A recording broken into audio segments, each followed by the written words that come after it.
we at today? We are here in my home neighborhood of Bridgemill today in Canton, Georgia. It's a pretty cool idea you got here, just strolling around, talking about your neighborhood, pride in the neighborhood. So thanks for coming out. Yeah, thanks for having me. So I want to tell stories. I want to hear your story. How long have you lived in this house that you're in now? So we have been in our current home for about 2 years.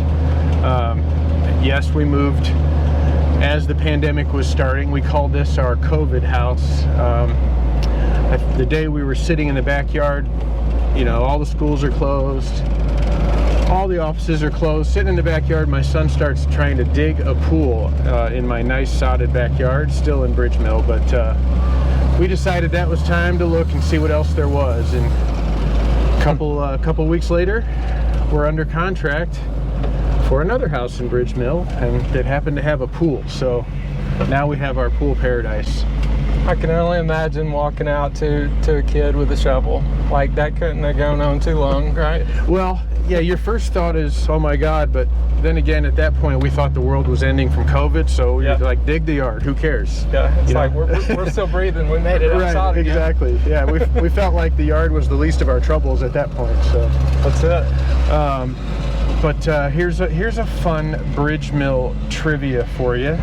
See, I've been in Bridgemill myself for over 22 years, but this at one time was the largest house. If you look in front here, this at one time was the largest house. This was the developer of Bridgemill, Mr. Blevins. Wonderful family, the Blevins family. He was one of the principal developers here in the neighborhood, and so I've had the pleasure of closing on that house. I've probably closed maybe 500 transactions in this neighborhood over 20 years. That's pretty awesome. So, do you have a roundabout number of how many homes are in the neighborhood?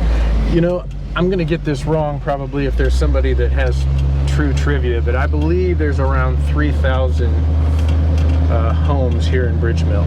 That's quite a few. Yeah. There's several different sizes of homes, so you can start out in a smaller one and then upgrade and then downgrade. Yeah, that sounds like kind of what y'all are doing. Yeah. We joke. My in-laws live in here too, and you can afford your first house in Bridgemill. You can afford your ridiculous high earning stage house here if you want to live in the reserve, which is where we are now. You can find about anything in between, and then when it's time to retire, there are places here in Bridgemill to live with that lifestyle in mind as well. So you can spend your whole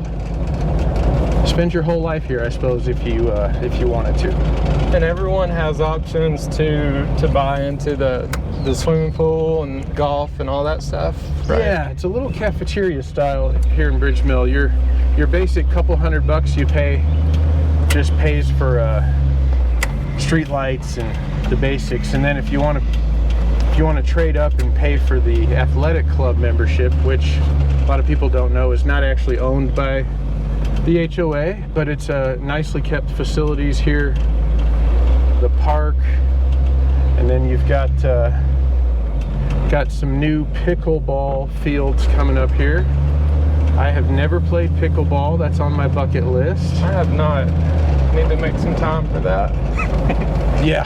I hear it's addicting. And then of course we got a really nice gym. And then of course what Bridgemill is known for, its signature amenity piece, is this ridiculous resort style pool we have, which is really nice. I think they may be doing some pre-season work to it right now, so probably can't get a very good view, but it's nice for the adults too. You can have a cocktail in there, and got some decent food. There's a rentable clubhouse there if you want to have a party. Then if you want to trade up a little more, you can of course get a golf membership and or a tennis membership. I hear the ALTA tournaments here can get pretty competitive. So tennis is very competitive. The more and more I talk to people that you wouldn't think play tennis, they come out of the weeds and they're like, I love tennis. Yeah, It's a good sport for, you know, men and women can play together at a very high competitive level, and I guess doubles is a big thing here in Bridgemill. So living here as long as you have, which is probably longer than most, what's your favorite part about it? I think my favorite part of Bridgemill is probably the open spaces to run and walk and play. Again, anybody who has kids or just wants to stay healthy and fit can appreciate everything we have here as far as just the ability to have exercise and get out into nature a little bit. A lot of walking. It's a very safe neighborhood. Never felt bad letting my teenager walk to the pool or down to the deli on the other side of the neighborhood. So nice. Where's your closest grocery store? So the closest we have would be from the main entrance here, Publix on the left. We've got 2 or 3 great restaurants outside the main gate of the neighborhood. Right across the course here, you got Publix, and you've got CVS over here, Subway.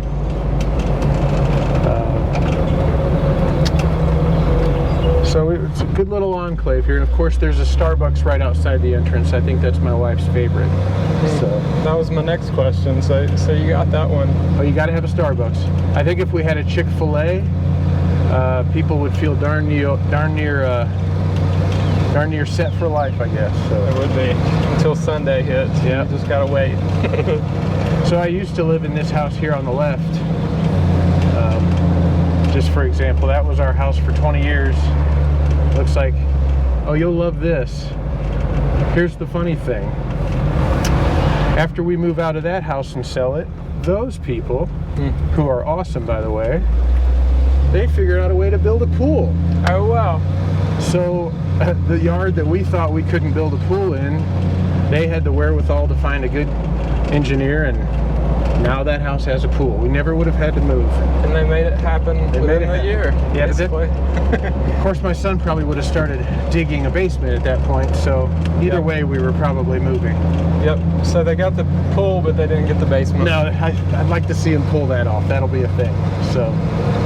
Maybe they can add like a third level on top of the roof or something. Have a little balcony or something. Never say never. Another thing great about Bridgemill is we passed the park over there. There's a pretty big open pavilion-like area where we've had they're doing some pretty cool summer concert series events here. Last summer they had an 80s cover band. That's awesome. There's nationally known bands. Everybody goes out there and with their lawn chairs, family. There's food trucks out there. I think they've got that going on again this summer. They're going to have a Jimmy Buffett review this summer. Oh, nice. So, and I think the public's invited. It's not just for us Bridgemill snobs, you know. We let everybody into Bridgemill. So. That's awesome. Yep. That's the key to a community, is welcoming more people in. That's why I'm doing these videos, to show the people out there, wherever you're at, what it's like to live in Bridgemill. What's the schools like? Does your son go to public, private? Like, what's that look like around here? My son goes to a private school that's kind of for special educational needs, and it's outside of our school system here. But actually, Sixes Elementary and the other elementary and middle school on the other side, Liberty and Freedom, they're really well known as great schools, from what I hear. We're often told if we would have needed to keep our son in the system here, he would have been well taken care of, even having his own challenges. So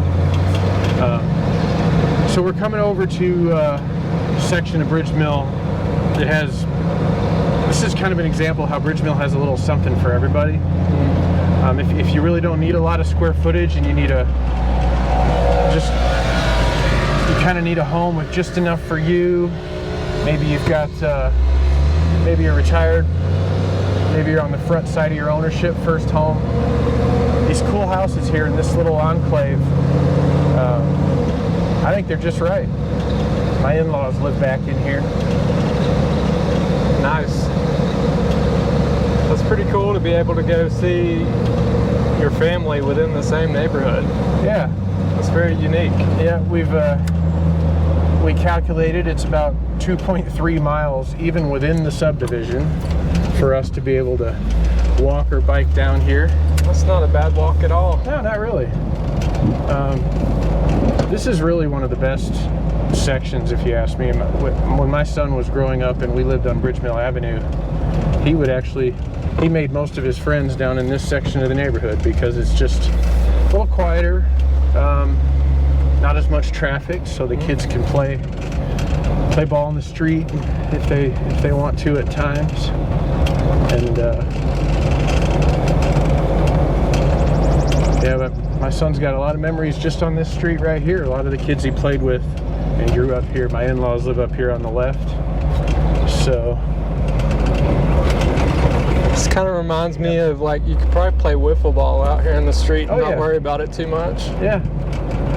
Yeah, whereas you know, when we lived on Bridgemill Avenue, it was difficult for my son to make friends because you just didn't have your kids running up and down the main drag of the neighborhood. So. Yeah, I can imagine all the cars and stuff. It's a little scary. Yeah, they've, you know, some people love, some people hate it, but they've added a lot more sidewalks and a lot more stop signs here in the neighborhood in the last couple of years. And they needed to. I mean, some people just, a lot of times it's the new drivers and such, they just don't realize how fast they're going in a residential neighborhood like this. Right. It's easy to fly. And we fight. Realize it. We fight the idea of every once in a while they threaten to put in speed bumps, and nobody wants those. That would be a terrible idea. So I see some woods over here. Who owns that? I'm very into trail running, as is the people on YouTube. I would imagine some people are. So I'm always looking for wooded areas where you might go run. Chris, the deer own this side. Deer on that side? Yeah, the deer own that whole woods. Nice. And a lot of the times, especially in the morning, massive groups of them will just roam the neighborhood and cross from one section to the other. I do not know who owns that particular portion, but probably a really, really large percentage of Bridgemill is actually on the Army Corps property for Lake Allatoona. Yep. So I imagine you can slosh around back there, do a little trail running. I always like to ask for forgiveness later. Exactly. Yeah, I know some people like to run on the golf course, and I'm sure they'll officially tell you that's not allowed. Sure. But I'm sure it happens. Sure. I don't like to run anywhere. If you see me running in this neighborhood, Chris, something's wrong. Something's chasing me. So run with me. You won't see me doing any other kind of running here. So fair enough. So what else you want to see? So it looks like Bridgemill has a little bit for everyone. All the different ages. The schools are pretty close. Restaurants, all that stuff is really convenient. Where would I find you on the weekend if you're in town? Where would you be? Like, well, in our family, everything right now is about basketball. So I'm either coaching my son's rec team, which I begrudgingly had to do this year, or we're playing in the driveway, or we're down at the park. My son is fearless, asking to join any pickup game, even with guys that are way too big and I don't want to play with them. That's awesome. But that's really it for us. You know, we're always doing something here. I mean, you don't have to leave the neighborhood to have fun. You don't have to. We got everything we need a mile within the neighborhood if you want to have a cocktail or you want to go have some food. Don't have to go far. We really love it. We can't imagine living anywhere else, to be honest with you. And you'll most likely just retire here, more or less, probably. So sounds like it. Yep. There's a lot of folks here that, believe it or not, have lived here longer than I have. I mean, moving within Bridgemill is not uncommon. I'm not the first to do it. So right. That's awesome. Is there anything that I missed that I should ask you? Or actually, I do have a question. Okay. If you could change anything about Bridgemill, what would it be? Changing anything about Bridgemill? Wow, that's a tough question. That one I hadn't really planned for. I mean, I think here it is. Here it is, Chris. This is what I would change. Our roads are too narrow, and everybody will agree with that. That if you need to park in the front of a home, or if a contractor is parking in the front of a home, they're basically blocking one of the lanes of traffic. Yep. And it's just a fact of life here. I get why they did it. You know, you're sort of, no good deed goes unpunished. If we were to have a lot of parking available on the sides of the road, I think we would find them filled with parking. Definitely. All the time. Yep. People would take advantage of that if we had the space to do it, because now you have 2 and 3, sometimes 4-car homes with a bunch of teens driving, and so yeah, I've seen neighborhoods, a lot of perhaps older neighborhoods here in Cherokee County and beyond, that have much wider streets, and I wish Bridgemill's streets were wider, as I think everyone would, but it comes with some sacrifices, I think, and some trade-offs, unfortunately. So absolutely. So when you mean wider, you mean just add a couple parking spots here and there? Well, I think if they were at least maybe half a lane wider, you could navigate around a parked car without sometimes risking your life in a blind curve. I think another thing people will kind of joke about is the HOA will reserve the right to ticket or levy a fine against people who are habitually parking in front of their own home, or have people parked in front of their home. And kind of the joke is that that's not always going to be your guest parking in front of your house. So people have told stories in here about getting ticketed or fined by the HOA for having a car in front of their home that was not their guest at all. So those kind of things are frustrating. But again, if you're going to live in a neighborhood with an HOA, you have to expect and remember the reasons you picked that neighborhood. Yeah. And sometimes not all of it is going to be exactly the way you want. But going down this street here, you'll see an example, I'm sure. This is the 12th hole. So we got the 12th hole. This is one of the par 3s. Like I said, I've been living in Bridgemill for 20 years, and I would golf, and I would see these houses at the end of the fairway, and I would think to myself, what a great retreat that would be someday. I never imagined living in this house. It's just kind of funny. This house, if you golf this course a lot, these houses just have a really nice view coming up the green. I never imagined, as living in one. That's what 20 years of 20 years of mortgages and earning a living will get you. It's like, okay, sometime I can actually live in a different house. And you planted that seed like 20 years ago. Right, exactly. I didn't even know it. That's awesome. So, do you get a lot of golf balls coming up this way? Only when people are intentionally hitting them at me because they know I live here. Yep. I think I'll find a golf ball up here. Hear that? We're looking for you. Yeah, exactly. We have to be close, intimate, personal friends. Please don't just fire off balls. But I'll find them up here, and then I'll get a text from somebody that said, "Hey, I tried to hit you. Sorry, I missed you." Oh no. Is that like a putting green right there? Do you have like a little putting green? I do not know. Our yard goes down. We did AstroTurf that because it was kind of a area that stayed really soggy. Yep. And we had hopes that would be where the dogs would decide to go. They probably don't. And they don't. They'd go everywhere they want. You'd think they'd come down here. Yeah, they do. Yeah. Yep. So this is the total of my actual grassed backyard. This is it. Not much, but not bad. Yeah. Easy maintenance. Mm-hmm.